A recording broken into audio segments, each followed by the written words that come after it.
This will look pretty nice. What are you doing? He's just taking pictures. Useful ideas, maybe we put together some actual factual type information. Okay, to be able to you go.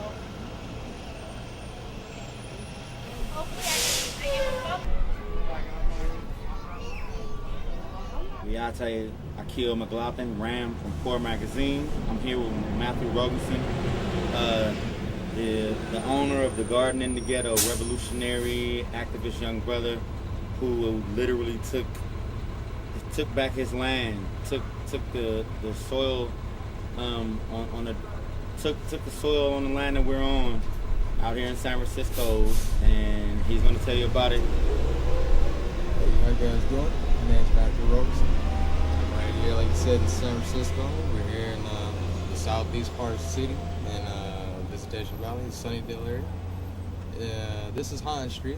Sunnydale is directly right there. You might or might not believe it, but we're sitting right here in the garden. Not a very big one, but it's an actual garden. We do have a few things out here. We have some greens, we have some green beans, we have onion, we have garlic. Not a whole lot, but we got a little stuff. Pumpkin. What else do we have over here? We have zucchini, potatoes. So, I mean, as you get a little bit to grow, it just takes a little time. The weather hasn't been the greatest, although recently we've been getting a little bit of sun, so it's helping. And things are going pretty good. About how many years have you been gardening here? I would say for the last 2.5 to 3 years, pretty consistently. Been trying to keep something out here. Okay, and with productive seasons? Pretty good. Not too bad so far. Like, what's the average? I don't know much about gardening. Like the average poundage of a certain vegetable. Like how many pounds or how many? You know what I mean? Potatoes, for instance, I grew maybe a 5.5 by 3 foot section of potatoes, and out of that I got about 15 pounds or so. 15 pounds. That's good. 15 pounds. I'm gonna just ask you. So you said that you learned from your mama, right? Right. Pretty much mom and dad. Did a lot of gardening when I was younger, so I picked that up from them.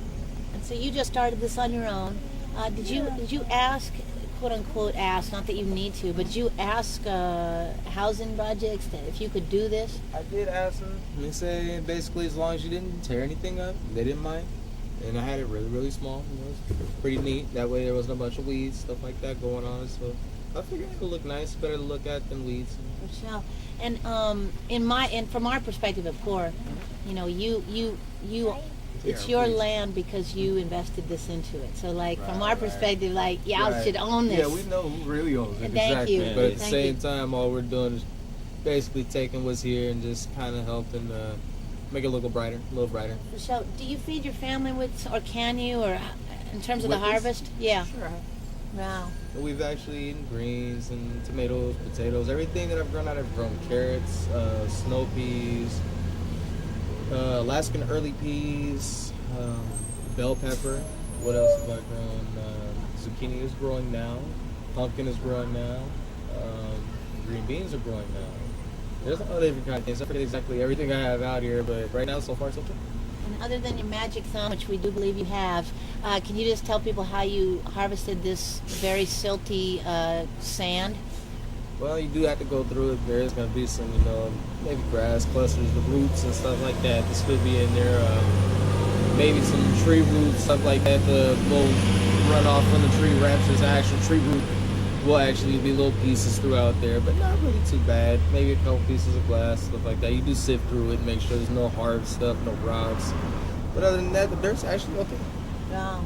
Can I ask you one thing? Sure. Do you have any children that help you in the gardening, and how's that working? Because Core Magazine's about intergenerational community, doing things together and teaching. Right.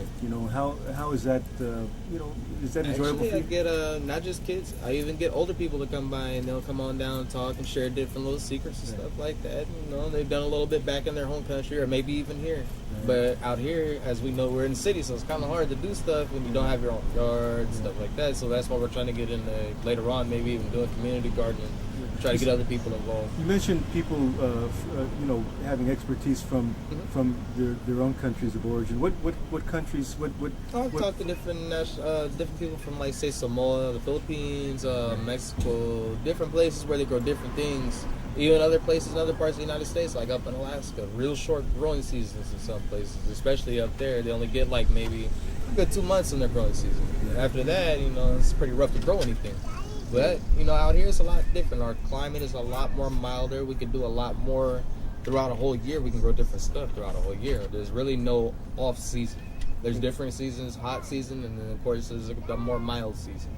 So if I wanted to grow something, say if it was raining, I could grow all my cold weather stuff, my lettuce, cabbage, stuff like that. Now, if I want to grow hot weather stuff like bell pepper, habanero pepper, I need sun. More full sun for things that you need for longer growing periods.